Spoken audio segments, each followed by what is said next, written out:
सरकार की तरफ से इसलिए गोपाल कृष्ण अग्रवाल तहसील बताइए, सुप्रीम कोर्ट ने कहा था शिकायत आएगी तो मैं केरल सरकार के खिलाफ एक्शन लूंगा।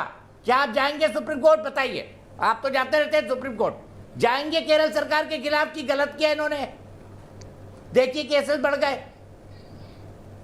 जी, मैंने आपके शो पे पहले भी इस टॉपिक पर कहा है कि केरल की सरकार बिल्कुल गलत कर रही है। और ये चीज़ मैं आपके दर्शकों को बता दूं कि मेरी मम्मी एक मुसलमान है, लेकिन ये फेस्टिवल करने की कोई ज़रूरत, इसके लिए रिलैक्सेशन देने की कोई ज़रूरत, कोई आवश्यकता नहीं थी। इससे दो नुकसान हुआ है। एक तो कोविड के केसेस बढ़े हैं, जो मैंने आपके शो पे पहले ही बताया था कि इससे बढ़ेंगे कोविड के केसेस। और दूसरी बात ये है कि इससे पोलराइजेशन हो चुका है, जिसका सीधा सीधा फ़ायदा भारतीय जनता पार्टी को होता है। और मैं हमेशा कहता हूँ, लेफ्ट की जो राजनीति है वो सीधा सीधा फ़ायदा भारतीय जनता पार्टी को पहुँचाती है।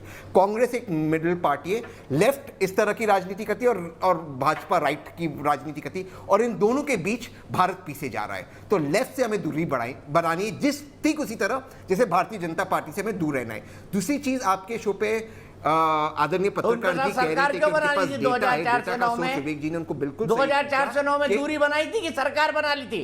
उनकी हर इकोनॉमिक पॉलिसीज को मान लिया था? बिल्कुल नहीं बनाई, बिल्कुल नहीं बनाई थी दूरी। और उन्होंने न्यूक्लियर डील पर सरकार गिराने की 2004 में लेफ्ट से सरकार नहीं बनाई थी, कर दिया है। सोमनाथ चटर्जी आपके चैनल पे कहता हूं, और मैंने ये बात सुनिए, ये बात मैं सर मेरी बात सुन लीजिए, मैं आपके चैनल पे भी कहता हूं, ये बात मैंने सभी को कहा है, कांग्रेस के वरिष्ठ नेताओं में। और केरल में कांग्रेस की हार की वजह आपने लेफ्ट के साथ गठबंधन किया वेस्ट बंगाल में।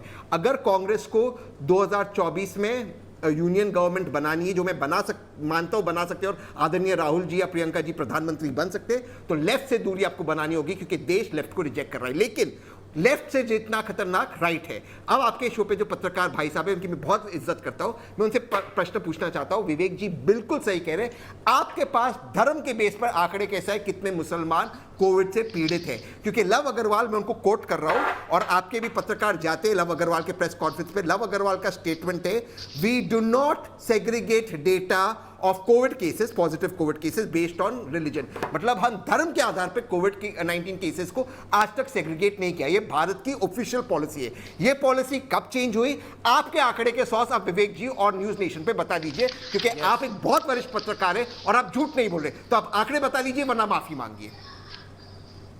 मैं बोलूं दीपक जी? अवधेश जी बताइए। अवधेश जी, आंकड़े का सोर्स, यहां वहां की बातें नहीं, आंकड़े बताइए कहां से आए, कितने प्रतिशत मुसलमान इन्फेक्टेड है? नहीं, ऐसा है। तहसीन पुलनवाला मेरी इज्जत करते हैं नहीं करते वो मेरा मायने नहीं है। सरकार का ऑफिशियल एक्सपोर्ट पर्सन मैं नहीं हूं, सरकार उसको सेग्रीगेट नहीं करेगी। लेकिन जिन लोगों ने वहां, मैं इसका सोर्स कोई गवर्नमेंट का सोर्स तो है नहीं कि आपको बता दूं, लेकिन जिन लोगों ने स्टडी किया है, 2 दिनों से मैंने संपर्क किया कि भाई ये देखो कि किसमें पढ़ रहे हैं, अगर वाकई बकरीद के नाम पर है तो थोड़े डाटा दो हमको। और मुझे मिला है अस्पताल में नाम देख करके